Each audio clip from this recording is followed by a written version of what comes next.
Ziti. Ziti or Baked ziti. is it Ziti or Zeti? Ziti? Ziti. Ziti. Z-I. Yeah. Z-I-T-I. You just barely ate, huh? Yeah. Maybe you're overeating. No, I hate small portions. Oh. It's just, the older you get. When we were at that archery shoot, we all overate and then didn't want to go back out. Oh, my gosh. That's because the dude gave us half a pound, Jared and I, a half-pound pulled pork sandwiches. They didn't look like they had they didn't look like they had much left over. Maybe they were cooking up some more, but it seemed like they were just trying to get rid of it and gave you guys a ton of That's it. what I thought. I mean, when he stacked it on there, I was like, okay.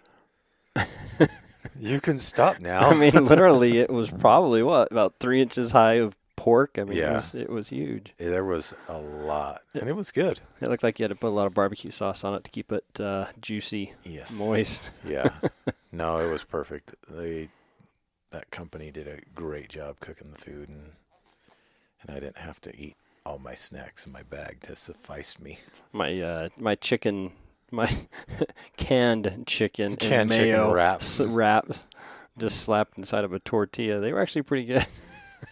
I know. I was thinking I should buy you lunch or something just so you weren't jealous. Poor man's lunch. No, I just figured I wouldn't spend the money. Have you heard on the raffle? No. Does that mean we lost? Probably.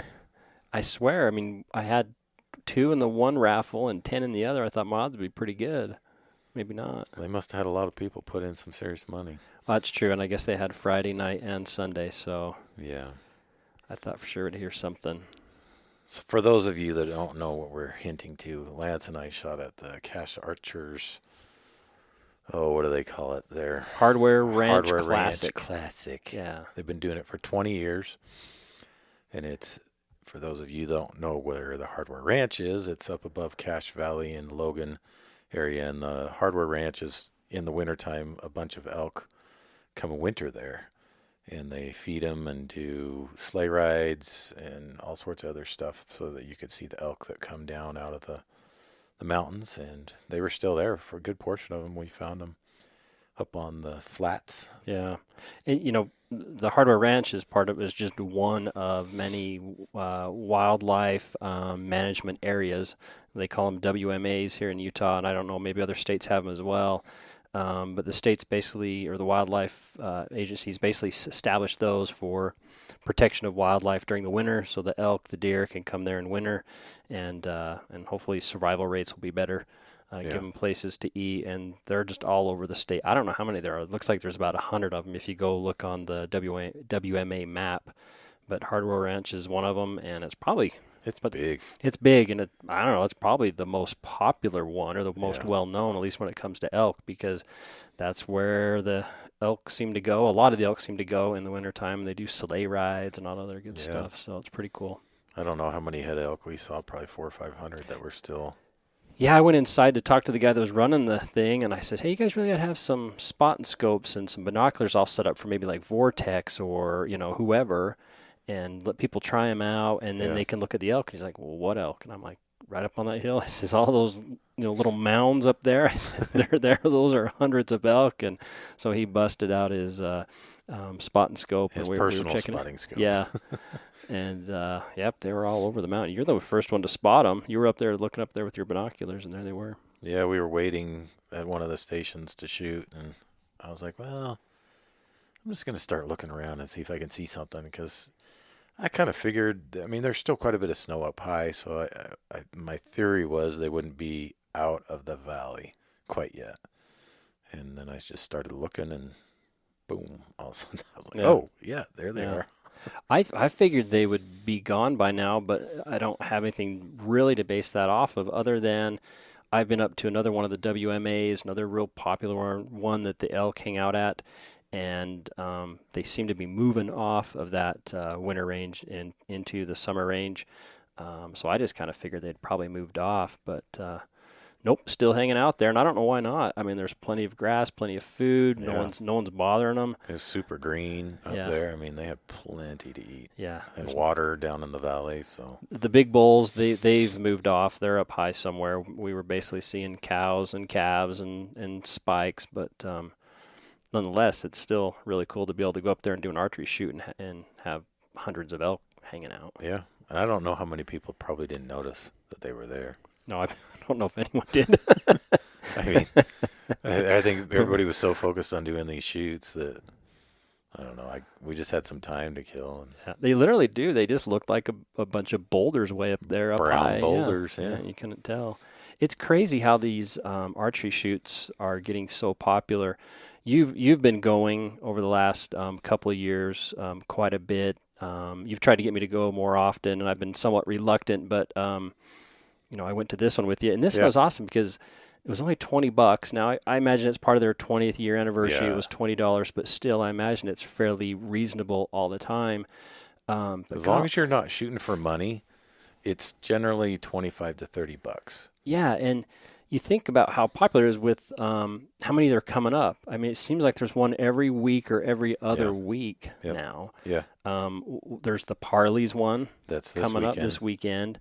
I know you and I are signed up for the Mount Archery Festival or Fest MAF up shoot. in Heber Valley area. Yeah. End of May. And then there was one the weekend before that up in Manaway. That's the Patriot shoot put on by Hill Archers and Brigham Bowman.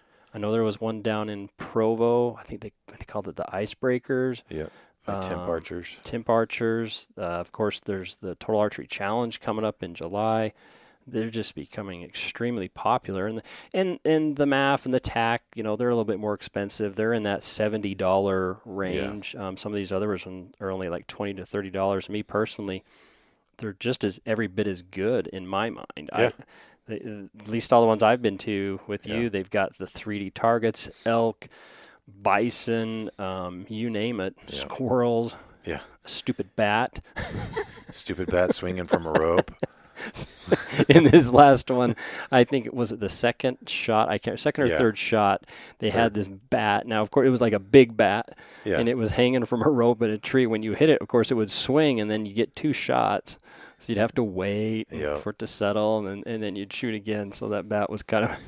It was hard. It was a pain. Didn't help. I'm going to give everybody a piece of advice. Make sure you look in your bow case or whatever before you leave for your shoots, because somebody forgot something. I show up and I'm like, oh my gosh, I forgot something, and I forgot my stabilizers.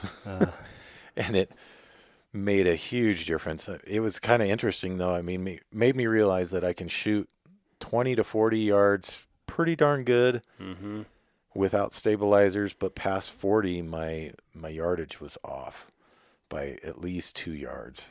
Do you remember, was it last year, I wasn't shooting with a stabilizer. Maybe I had just like a nub on mine, and I noticed anything out there, 40, 50, 60, I was always shooting high. And it seemed like my bow just almost had this like kick to it or something, and it would shoot high, and as soon as I put that stabilizer on it, it seemed to help settle it in and keep it on target. What's crazy though, you still beat me by a ton. So maybe we ought to talk about in this archery shoot. They did something really cool. It was called their Rhino Classic, Rhino Class, and it was unique. And it was really cool because of the way the scoring system works. So normally, not only that, is we had to carry a pack too. Yeah, they required everyone. So they wanted it to be like a hunting scenario. So everyone had to carry a backpack. Men had to have at least minimum of 30 pounds. Women, I think, was something like 20. Yeah. And so you had to have your backpack. You had to have it weighed before you went out. It got weighed when you came back to make sure you hadn't taken anything out of it. I guess, if someone really wanted to, they could. But and then you had to have a quiver with at least 3 arrows in it. And you had to pull the arrows from your quiver. You couldn't have like a sheath somewhere. So just general idea of and then you hunting. couldn't have any clarifiers or lenses in your peeps. So it's a true hunting setup is what I consider it. And then, so tell us about the standard scoring system versus this scoring system. So typically, for those of you that have shot 3D, you'll probably know your inside out, your 12 ring is typically the smallest ring, and then it goes to 10, and then 8, and then typically if you hit the body, it's 5 points, and then obviously if you miss, it's 0. And then these guys switch things up. They made the 12 ring become a 10 point. The 10 ring became an 8 point. And then the insert was 5 points. And then if you hit anywhere in the body, it was -3. Yeah. And then still, if you missed, it was 0. So it was better to miss Yeah. than to hit a body shot. And they're trying to encourage you as a hunter to not want to hit the body. So Right. you get -3 points if you hit anywhere on the body. And I thought that was a great idea too, because it helps you try to focus on not wanting to. You want to hit in within the vitals and at least get those 5 points. Yep. You know. And then also too, the guy that we were talking to, he was saying, this was more true hunting scenario. If you're hitting all these -3s on these targets, it might make you realize that maybe you shouldn't be making those shots when you're out hunting. like I was. So Lance, I had way too many -3s. I think I have more 0s than -3s. Well, that's what stunk is like I hardly had any 0s, but like the squirrel. The squirrel was what 60 65 yards or something like that. A squirrel, guys. And I hit its tail, but that's -3. Yeah. And it's like, well, that's fantastic. I might as well have just missed. And then come to find out, that was supposed to be a bonus target. Oh, was it? We weren't even, that was a bonus one just to try to shoot at. Okay. So we were only supposed to shoot at that ram. That seems reasonable because when we got there, I was like, "Are you kidding me? This is gonna be against our score." Yeah. And I had some, and it just doesn't matter. I mean, I had several. It seemed like were outside the vitals within like a half inch. Yeah. Well, -3. Sorry, that's how it worked. And so, that had a serious impact on my score. And even though you didn't have your stabilizer, you still ended up beating me. Jeez. Granted, I didn't have so I've got a dual indicator sliding sight that's got 5 pins, and I had my top indicator set up. I could slide down to about 65 maybe at the most. And then after that, I really needed to use my bottom indicator, but I didn't have it set up yet. Yeah. And I really didn't have my other pins set up. I just mainly had that top 20-yard pin. So when we got to that elk that was bedded down, I can't remember, my rangefinder said it was 73, but I think you said it was like 68 or something. Yeah. I couldn't really put my pin on it. Well, then you hit your housing too. Hit my housing. So when I tried to slide my 20 all the way down, my fletching ended up hitting my housing, and it caused it to kind of go high. And then I tried to use my 60-yard pin, which wasn't set up, and I shot low, and so that cost me too. But oh well. Yeah, just makes you realize you need to get your boat set. Yeah, which I did this week. I went down, and I think it's finally all set up, so I'm happy about that. Sweet. That means we need to have another competition. Yeah, the Rhino class was way cool. So, anyways, if any of you out there get a chance to do something like that Rhino class, if any of the shoots set something like that, highly recommend it. Yeah. That was a fun way to shoot. Yeah, it was nice because some of these around, let's take for instance tack. I mean, we're shooting 25 some odd things. Yeah. It takes forever. Yeah. And this was nice because we shot at 15 targets. stations. Yeah. Yep. And we were done pretty quick. They had 3 different courses set up and 3 different, skill sets, I guess you could say. And it went pretty darn quick, and it was nice. And they said they did that intentionally, where in the past I think they had like 2 courses, and it was just kind of a bottleneck. So they decided, well, let's break it up into 3 smaller courses. And I like that. I thought 15 targets was or 15 stations was just perfect. Go back, take a break, whatever. Yeah. Go out, and then go do your next course. So I think that was great. I think some other places ought to do that because, like you said, most of them do 25, and that's granted. I mean, you get tired. You get tired after you get drawn back, and well, and if you're waiting, it's just. We went back out after we ate lunch and we shot another course, and we caught up to people, and it was tough. It lost kind of its funness, and so it's like golf. We played through, so to speak, because we weren't keeping score. We were just having fun on that second round, and so we shot the ones we kind of wanted to, and then we took off. But. Yeah, that was a lot of fun. And anyways, like we were talking about the tack and some of those, they're a little more expensive. You know, they get probably some of the higher end vendors to come in and support and things like that. But these other ones, I think they're just as great. So if you're interested in doing any of those, there's plenty out there, and I would just go check any of them out. I think they're all a lot of fun. I want to do one of the ones you've done indoors.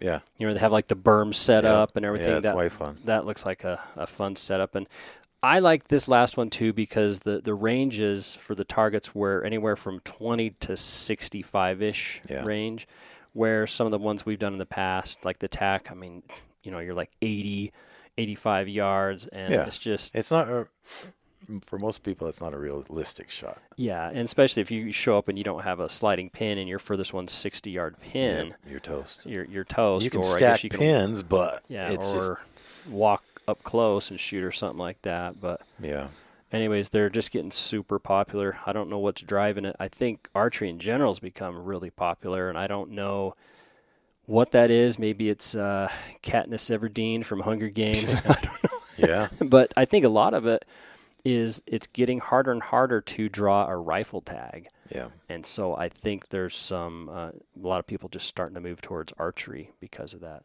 is my guess. Yeah. So. Well, and it just looks cooler. It is cool. It's fun. And, you know, you can go shoot in your backyard if you have a big enough backyard and it's legal.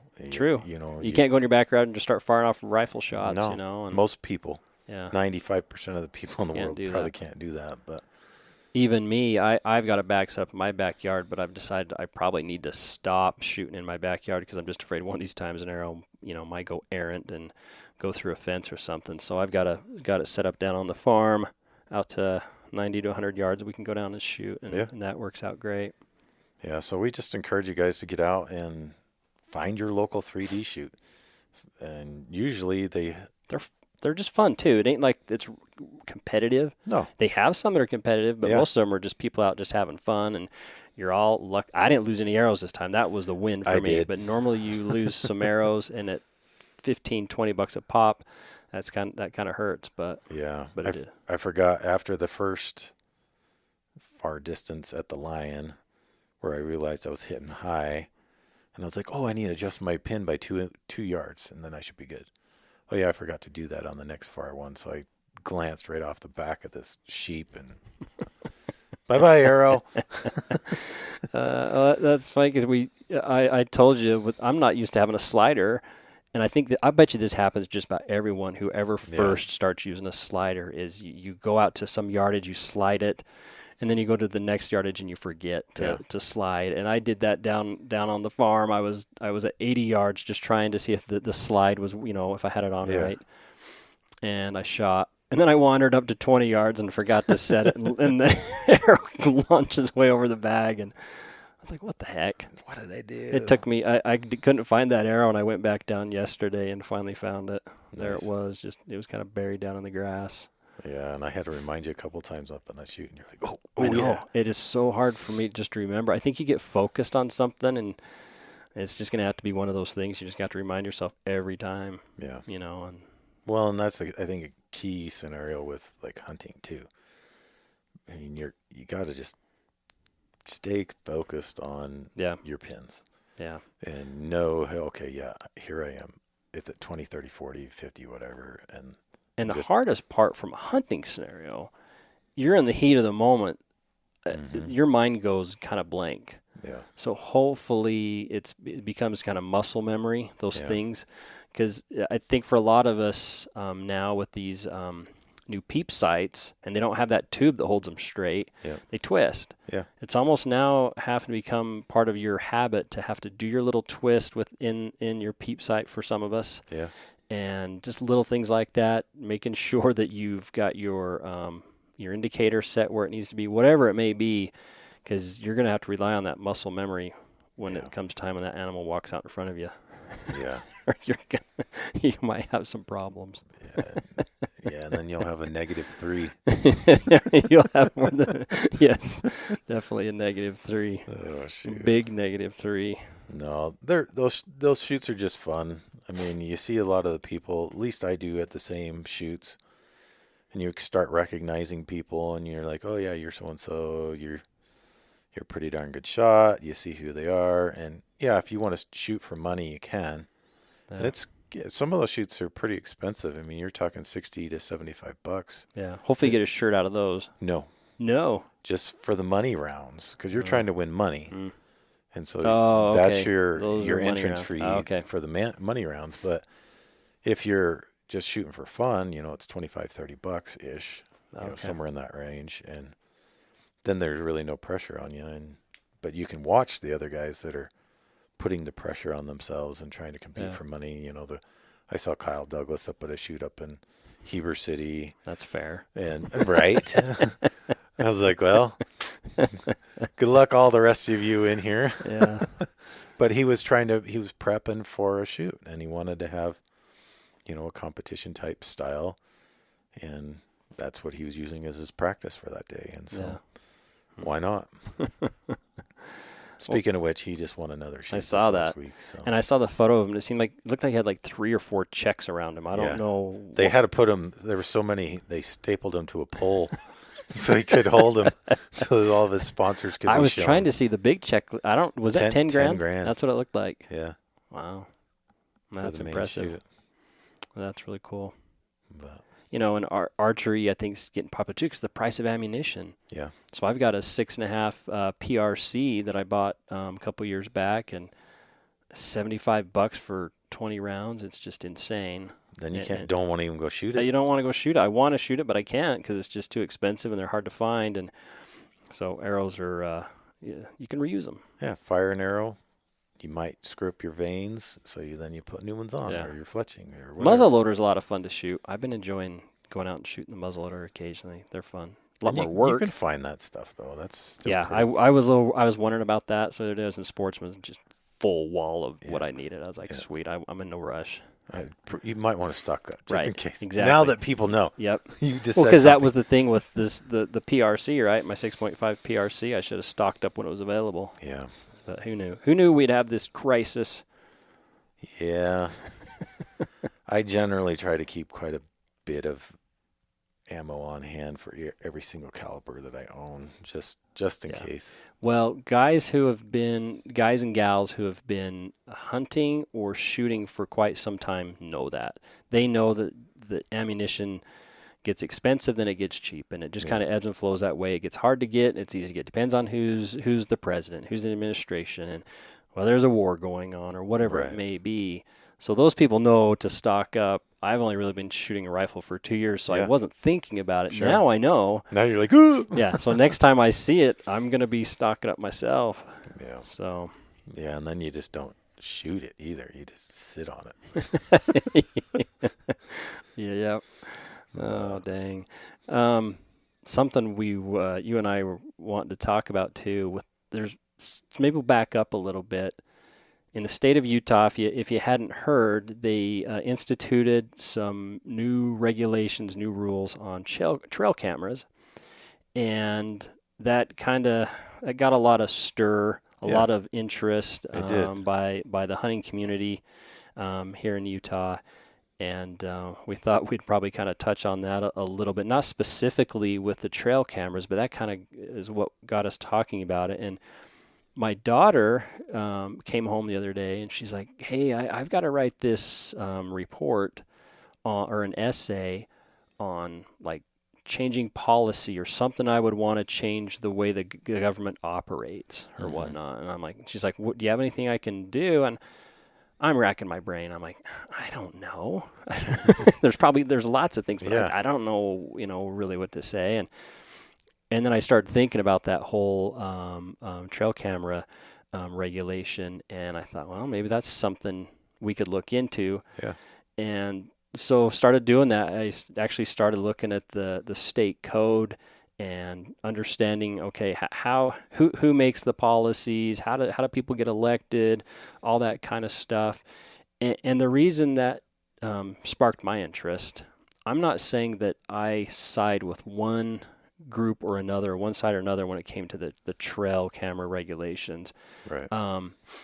But a lot of people seemed upset that there were some surveys that went out. The surveys, from what I understand, basically said, people the majority of the folks were against the transmitting type of trail cameras. And I agree with that. Yeah, and so, but when it came down to it, they decided to regulate not just the transmitting ones, but also all trail cameras, and that got quite a stir, and a lot of people felt like the Wildlife Board here in Utah made that recommendation or that decision to I hate to use the word ban because it's not a ban. You can still use them, certain times of the year. You just can't use them basically during the hunting season. But they decided to regulate those and institute a new policy, and that seemed to get a lot of people upset. They felt like it was somewhat, I want to say, backdoor. Like they didn't know about it. And so the Wildlife Board decided to have a public meeting and let people come in and express their feelings and concerns about it. And then they took another vote, and didn't change. The vote didn't change at all, and so which always makes you wonder: did they already make up their decision, and they just had to put it to public as part of the process? You know what I mean? Well, and I don't know that it was necessarily a part of the. I don't think they had to do it. I don't think anything said they had to have that as part of their process, but they did it anyways. But I have a feeling, like you said, I think most of them had already made up their mind, no matter what anyone said there. And I'm sure the majority of the people that showed up were in opposition to it. Yeah. I mean, there was some, you watched it. And there was a few that were for it. I mean, for obvious reasons. And yeah, I mean, there was one group that some ranchers that they let hunters, come onto their property. It must be like a CWMU, Cooperative Management Wildlife Unit or something like that. And but some people would damage their property setting up their cameras, or someone would damage the cameras and the property or whatever, and so they were all for banning the cameras at a certain time of year. So yeah, there was both sides to that, but it got me thinking about when you have this Wildlife Board. So, and I assume all states have something similar, but we'll speak specifically to Utah right now. But I think the message here applies across the board. But here in Utah, we have a Wildlife Management Board that sets the policy. They're the ones that make that decision. So in the end, this board eventually made the decision to put this seasonal ban on the trail cameras. And it felt like, because there was so many people on both sides, some opposed, some for it, it felt like there needed to be another step. But they make that decision. They're like the final say. Yeah. And so I started looking at the code, and I'm not going to bore everyone. You're sitting here reading code, but basically I was looking at the Utah code on this, and it's like code. It's let's see here. I want to look real quick. There's a section on policy making powers of the Wildlife Board. It's 23-14-3. And anyways, it says the Wildlife Board shall establish the policies best designed to accomplish the purposes and fulfill the intent of all laws pertaining to wildlife and the preservation, protection, conservation, perpetuation, introduction, and management of wildlife. So that basically says the Wildlife Board sets the policy. But down further, it says the Wildlife Board shall consider the recommendations of the regional advisory councils. And so in the state of Utah, we all call them RACs, regional advisory councils, and there are five. There's 5 RACs here in the state, one from each region, and they gather input from the public. And then they provide recommendations to the Wildlife Board, and the Wildlife Board goes off and makes their decisions. But it said, as I think I had already said, this Wildlife Board shall consider recommendations of the RAC. And then it says, if a regional advisory council recommends a position or action to the Wildlife Board, and the Wildlife Board rejects the recommendation, the Wildlife Board shall provide a written explanation to the Advisory Council recommending the opposing position. But I don't read that as saying that they have to change their mind. No. So they get the input from the RAC, they make their decision. But it got me thinking, when I was thinking about my daughter's essay, what would I change? I thought, well, what happens when the board makes a decision and the majority of the public disagrees? Yeah. Then what? And then they're against all the RAC meetings. Yeah. What if the RAC says, "Hey, this is what we recommend," or the DWR says, "Here's what we recommend," and the board rejects all of that and makes their own decision, well, okay, what's in place now to What's protect the checks us? and balances Yeah. for that? And it seems like we've got good checks and balances here in the state with having a board and the DWR and the racks. They get public input. To me, it seems like a really good system. But in this particular situation, I thought, well, maybe there needs to be some other step there. One final oversight. I don't know what it is exactly, but that's kind of how things work here in the state of Utah.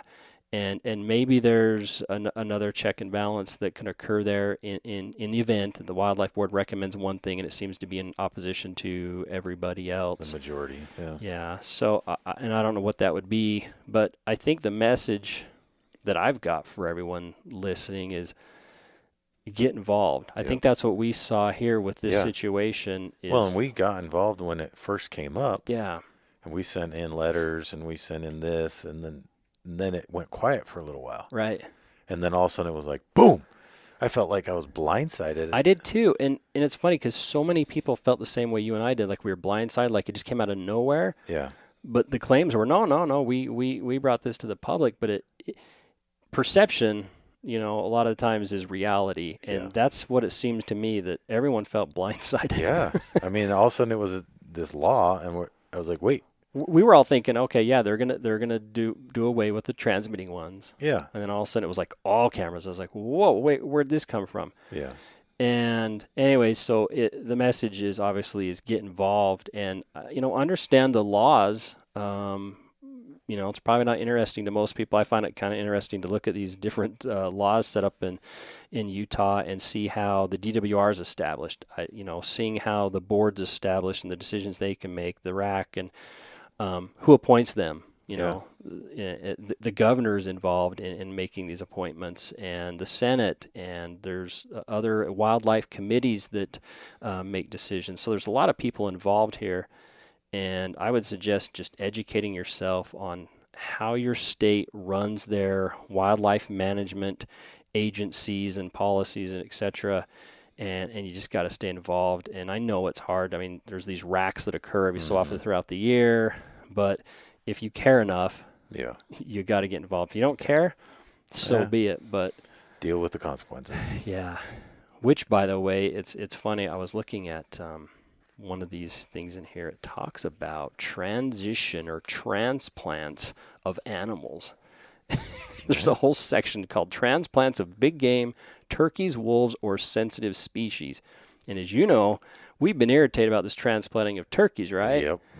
And I'm looking through this thing, and it sure seems like they just transplant them. But as I read this, it sure sounds like this is supposed to come to each regional advisory council, the RAC, reviewing a list of proposed sites for the transplant of species, may submit recommendations to the Wildlife Board. The Wildlife Board shall approve, modify, etc. It seems like there should be some sort of information for the public here. Yeah. Because it was funny because our favorite two turkey spots.